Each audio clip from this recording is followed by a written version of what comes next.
Tonight we delve into the shadows, into the unexplained, the paranormal. In this video we'll explore 5 spine-chilling encounters that were caught on camera and have left many questioning what truly exists beyond our realm. From haunted homes to the darkest corners of abandoned buildings, these stories are not for the faint of heart. Turn down the lights, sit back, and prepare to question everything you thought you knew about the world around you. But be warned, these stories may linger long after the video ends. Segment 1. The Phantom in the Hotel Hallway. Picture this. You're alone, traveling for work, and it's late at night. You've just checked into a remote old hotel called the Crescent Lodge. It's one of those historic places with a reputation for charm, but also whispers of something darker. The exterior, dimly lit, seems almost frozen in time, and as you walk through the front doors, a sense of unease washes over you. Inside, the hotel lobby is grand but worn, with creaky wooden floors and dim lighting that casts long shadows on the walls. An elderly woman at the front desk greets you, her eyes oddly piercing. She hands you an old-fashioned key, heavy brass with the number 304 engraved on a small tag. "Enjoy your stay," she says, her voice carrying an unsettling edge. You think nothing of it at first, but as you step into the creaky elevator, a strange chill runs down your spine. The third floor is eerily quiet. The air feels thick, almost stifling, as you make your way to your room at the end of the hall. The lights overhead flicker sporadically, casting fleeting shadows along the walls. You slide the key into the door of room 304, pushing it open to reveal a small, dimly lit room. The bed is neatly made, the air stale. You try to shake off the feeling of being watched, blaming it on exhaustion from your long journey. You fall into bed, trying to ignore the old creaky noises of the building settling. But just as you're about to drift off, you hear something, a faint knock. Tap, tap, tap. It's so quiet you almost think you imagined it. But then it comes again, slightly louder this time. Tap, tap, tap. You sit up in bed, heart pounding. Who could be knocking at this hour? You check the time, 2 a.m. It's far too late for a casual visitor. Hesitant, you step out of bed, your feet cold against the hardwood floor. You approach the door cautiously, your hand shaking as you reach for the handle. The knocking has stopped now, and for a moment you wonder if it was all in your head. But as you open the door, you're greeted by an empty hallway. There's no one there. The corridor is still, silent. The lights flicker once more, and a cold breeze seems to sweep through the hall, though the windows are shut. You close the door, locking it tightly, and return to bed, but sleep doesn't come easily after that. The next day, you ask the woman at the front desk if anyone else had complained about noises during the night. She smiles at you, too knowingly, and replies, "Oh, the building makes all sorts of noises. It's been standing for over a century, nothing to worry about." But something about her smile unsettles you. You can't shake the feeling that she knows more than she's letting on. That night, the strange noises return. Once again, you hear the soft, deliberate tapping on your door. Tap, tap, tap. This time it's more insistent, as though something or someone is trying to get your attention. You don't want to answer, but the knocking grows louder, more demanding. You force yourself to get out of bed, bracing yourself for what's waiting on the other side of the door. But when you open it, the hallway is empty, just like the night before. Except, this time something feels different. The air is colder, heavier, and out of the corner of your eye, you catch a glimpse of something, just a shadow darting across the far end of the hall. Your heart races. You know what you saw. But when you walk down the hallway to investigate, there's nothing there. No sign of anyone or anything. Just the flickering lights and the endless, unsettling quiet. You retreat back to your room, locking the door behind you once more. But the knocking doesn't stop this time. It continues throughout the night, persistent, unrelenting. By morning, you've had enough. You pack your things, ready to leave this place behind. But before you check out, You decide to ask the front desk one last time.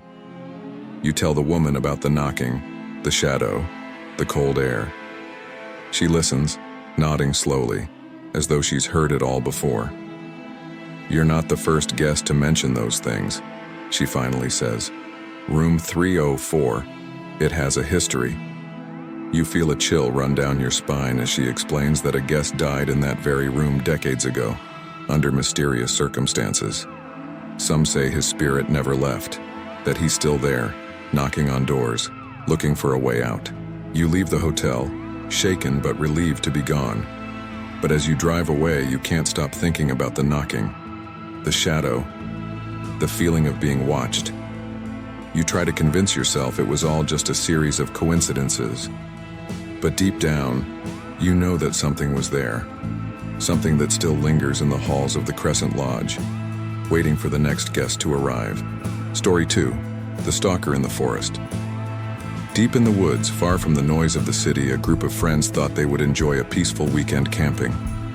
It was meant to be an escape from their everyday lives, just them, the forest, and the night sky. But the forest holds more than just tranquility. When you step into its depths, you also enter a world of shadows and secrets. It was supposed to be a typical weekend trip. The group arrived just before sunset, laughing, joking, and completely unaware of what awaited them once the sun dipped below the horizon. They set up camp quickly, a few tents scattered around a small clearing. Soon a fire was crackling, casting warm, flickering light across their faces. They sat around it, roasting marshmallows, sharing ghost stories, unaware that they were about to become part of one themselves. As the evening wore on, the forest grew quieter. The usual sounds of the woods, the rustling of leaves, the chirping of insects, faded into an unnatural stillness. It was as if the forest itself was holding its breath. One of the friends, Megan, was the first to notice the change. She glanced around, her eyes narrowing as she scanned the tree line. There was something out there, something just beyond the edge of the firelight. At first, she thought it was just her imagination. Maybe it was the fire playing tricks on her, or perhaps one too many scary stories. But then she saw it, just for a second, a tall, dark figure standing between the trees. She blinked, and it was gone, swallowed by the shadows. She told herself it was nothing. After all, they were deep in the woods. There were bound to be animals or shadows cast by the trees. But the feeling didn't go away. Megan tried to ignore it, but that sense of being watched, of something lurking just beyond their sight, grew stronger. She didn't say anything at first. She didn't want to seem paranoid, and she figured it was better to let it go. But soon, she wasn't the only one who felt it. One by one, the others noticed the change in the air. It wasn't something they could explain. It was just a feeling, but one that made the hairs on the back of their necks stand on end. The air around them felt heavier, the darkness between the trees more menacing. Even the fire seemed dimmer, its warmth not quite reaching them. Finally, Megan spoke up, telling the others what she had seen. A shadow, a figure, tall and silent, standing in the trees. They laughed it off at first, teasing her about being scared so easily. But as the night dragged on, they couldn't shake the feeling that they weren't alone. One of the friends, Eric, decided to be brave, or perhaps foolish. He grabbed a flashlight and stood up, ready to prove that it was all just their imaginations playing tricks on them. Eric walked to the edge of the clearing, shining the flashlight into the forest. For a long moment, there was nothing, just the trees, the fog, and the eerie stillness. But then, he saw it, a pair of eyes, reflecting the light, watching him from the shadows. At first he thought it was just an animal, maybe a deer or a raccoon. But as he focused the light, he realized the eyes were too high off the ground. Whatever was watching them was tall and human-shaped. His heart pounded in his chest as he slowly backed away, trying not to panic. But the eyes never blinked. They never moved. They just stared. Eric returned to the group, trying to act calm, but the fear was clear in his voice as he told them what he had seen. They all agreed to stay close to the fire for the rest of the night, huddling together, their laughter replaced by tense silence. The fire, once a source of warmth and comfort, now felt like the only thing keeping whatever was in the woods at bay. The rest of the night was filled with strange noises, footsteps crunching in the underbrush, twigs snapping, and once, something that sounded like faint breathing coming from the darkness. But no matter how hard they looked, they never saw the figure again. Not clearly, anyway. By morning, they were eager to leave. The forest, once a place of escape and adventure, had become something far more sinister. As they packed up their tents, none of them spoke about the night before, but each of them knew deep down that they had been watched. And whatever had been out there in the woods wasn't just an animal. To this day, none of them can explain what they saw. They've tried to rationalize it, call it a trick of the light, an overactive imagination. But the truth is, they'll never know for sure. And when you step into the woods, deep enough that the world around you falls away, you have to wonder, what's watching from the shadows? Story 3. The Possessed Doll. Antique shops can hold a certain charm, can't they? Rows of old trinkets, dusty books, and forgotten items from another time. But every once in a while, something else finds its way onto the shelves. Something that doesn't belong. That's exactly what happened to the Clark family when they came across a vintage porcelain doll at a small flea market. They had no idea what they were bringing home. It was just an ordinary weekend when the Clarks stumbled across the doll. The parents, Lucy and David, were casual collectors of antiques, and their daughter, Emma, was drawn to the doll as soon as she saw it. It was beautifully made, its porcelain skin pale, its eyes strikingly blue, and it wore a delicate lace dress. The doll had a certain old-world charm, but there was something about the way its eyes seemed to follow you. Lucy felt uneasy, but Emma begged them to buy it, and so, they did. At first it seemed like just another doll. Emma loved it, carried it around the house, and even gave it a name, Bella. The Clarks placed it on a shelf in Emma's room, next to her other toys, and thought nothing more of it. But soon, strange things began to happen. It started small, just little things that were easy to dismiss. A door closing on its own, toys being moved from their usual spots. Lucy chalked it up to forgetfulness. After all, Emma was a child. Surely she was the one moving the toys, right? But then, one night, things escalated. Lucy woke in the middle of the night to the sound of soft footsteps. At first, she thought it was Emma wandering the house, but when she called out, there was no answer. The footsteps stopped. Then, just as Lucy was drifting back to sleep, she heard it again. Soft tapping, like tiny hands knocking on the bedroom door. Lucy got out of bed, her heart pounding. She opened the door to find the hallway empty. Emma was fast asleep in her room. She brushed it off as her imagination, or perhaps the house settling. But deep down, she knew something wasn't right. The next morning, she mentioned the noises to David, who laughed it off. "It's an old house," he said. "Things creak." But Lucy couldn't shake the feeling that something was off. Over the next few days, the disturbances grew more frequent. Doors would slam shut on their own, lights flickered constantly, and Emma began to complain about nightmares.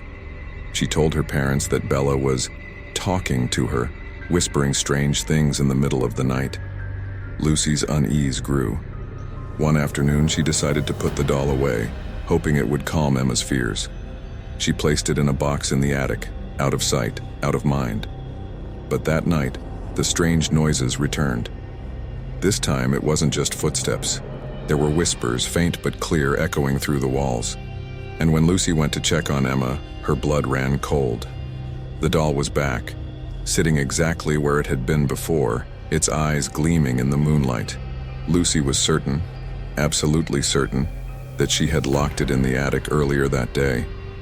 She rushed to check the attic, and sure enough, the box was there, sealed. The doll should have been inside, but it wasn't. That was when Lucy knew this was no ordinary toy. She tried to throw it away the next morning, But no matter what she did, the doll found its way back into the house. Emma's nightmares worsened, and the family's once peaceful home became a place of constant dread. In desperation, Lucy contacted a local historian who specialized in antiques. The historian told her something chilling. The doll had once belonged to a young girl who had died under mysterious circumstances. Some believed that the girl's spirit had attached itself to the doll, unwilling to let go. It was a vessel, he explained, a conduit for something otherworldly. Terrified, Lucy and David decided they had to get rid of the doll once and for all. They burned it in the backyard, watching as the flames consumed its porcelain skin. For a moment, they felt relief, until Emma screamed from inside the house. The doll was gone, but its presence remained. The disturbances didn't stop. In fact, they grew worse. To this day, the Clarks refuse to talk about what happened in that house. They moved soon after, leaving everything behind, hoping to escape whatever haunted their family. But they will never forget the day they brought Bella into their home. And neither should you. Story 4. The Poltergeist in the Basement. Everyone has heard stories about haunted basements, those dark, forgotten places in our homes where things tend to go bump in the night. For the Nelson family, their basement became much more than a place for storing old boxes and holiday decorations. It became the center of a violent haunting, and no matter what they did, they couldn't escape it. It all began innocently enough. The Nelsons had just moved into their new home, an old Victorian house at the edge of town. The house had stood empty for years, but it was in surprisingly good condition. The basement, though, felt different. It was cold, damp, and unwelcoming. But they didn't think much of it at the time. At first, it was just little things, odd noises coming from the basement, thuds, creaks, and the occasional sound of something scraping against the floor. The Nelsons dismissed it as normal sounds of an old house settling. But soon, things escalated. One night, Mrs. Nelson was alone in the kitchen when she heard a loud crash from the basement. Startled, she grabbed a flashlight and cautiously made her way down the narrow stairs. The light flickered as she reached the bottom. Nothing seemed out of place at first glance, but when she turned to leave, she saw it. A chair that had been pushed against the far wall was now sitting in the middle of the room. Mrs. Nelson quickly rushed back upstairs, shaken, but still convinced that there had to be a logical explanation. Maybe one of the children had moved the chair earlier, and she hadn't noticed. But as the days went on, more objects began moving on their own. Boxes were found overturned, tools were scattered, and sometimes they would hear faint whispers coming from the dark corners of the basement. Mr. Nelson didn't believe in ghosts, and he insisted that everything had an explanation. But one night, the whole family experienced something they couldn't deny. They were all watching TV when they heard a loud bang from the basement, followed by the sound of glass shattering. The noise was so violent that the floorboards shook beneath them. Mr. Nelson rushed downstairs, ready to confront whatever had caused the disturbance. What he found made his blood run cold. The basement was a disaster. Chairs flipped, shelves knocked over, and shards of glass scattered across the floor.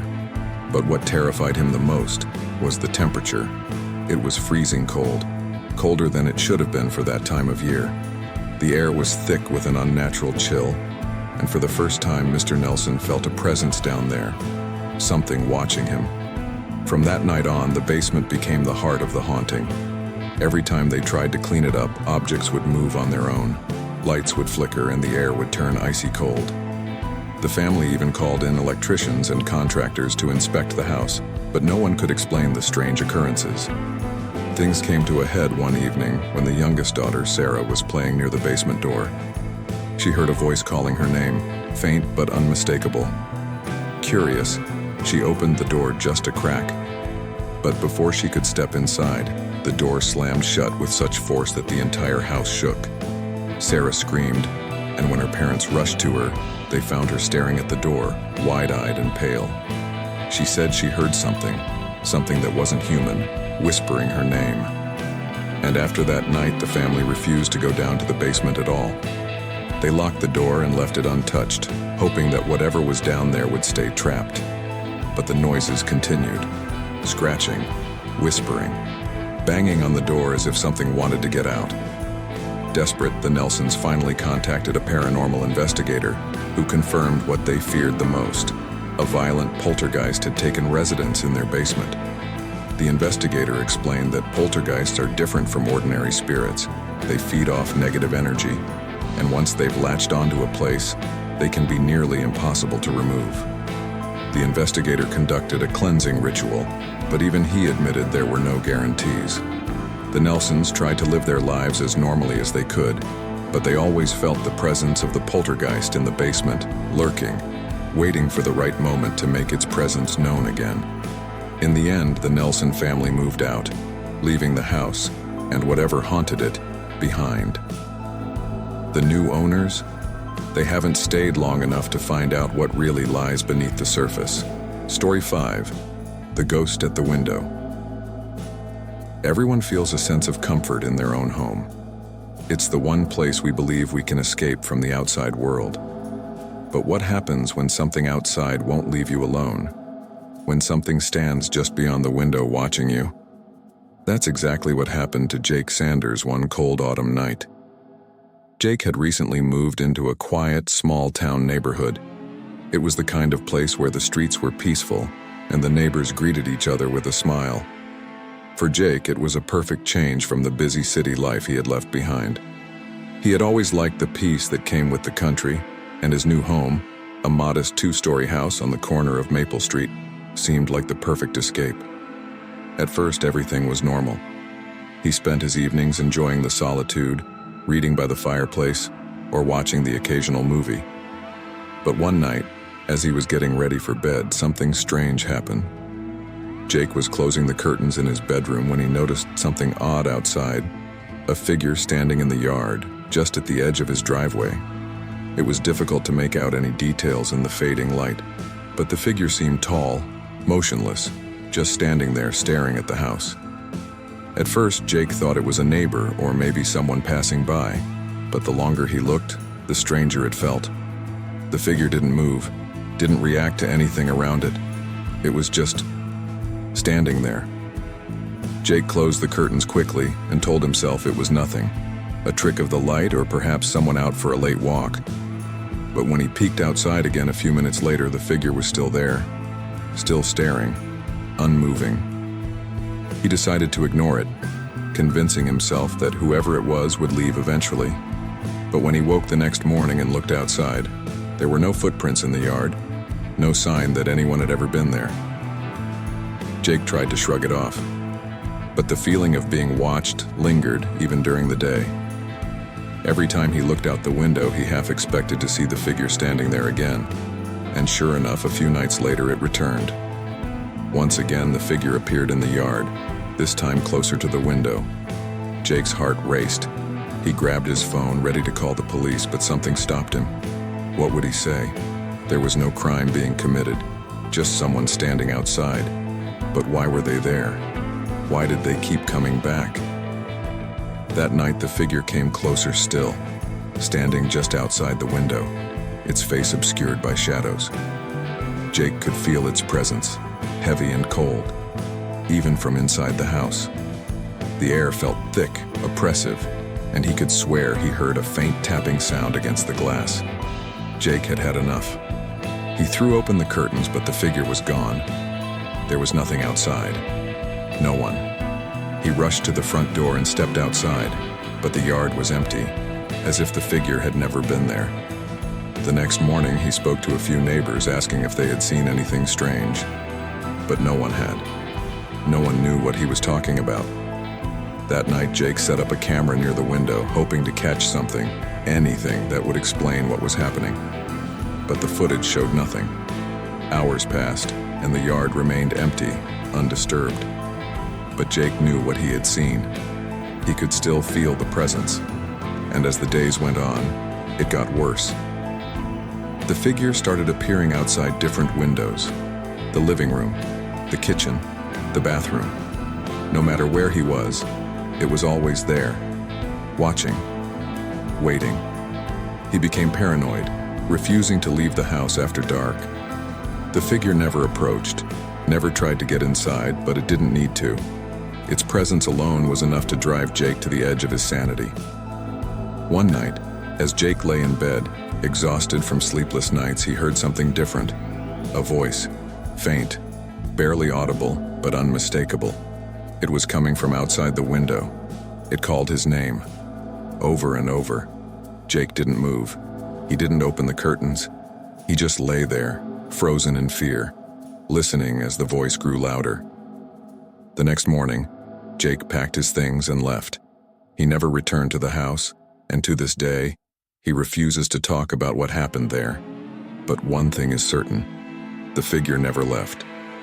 It's still there, waiting for the next person to move in, watching from the shadows just beyond the window. These 5 chilling stories remind us that the unexplained can happen anywhere, at any time, even when we feel safe in our own homes.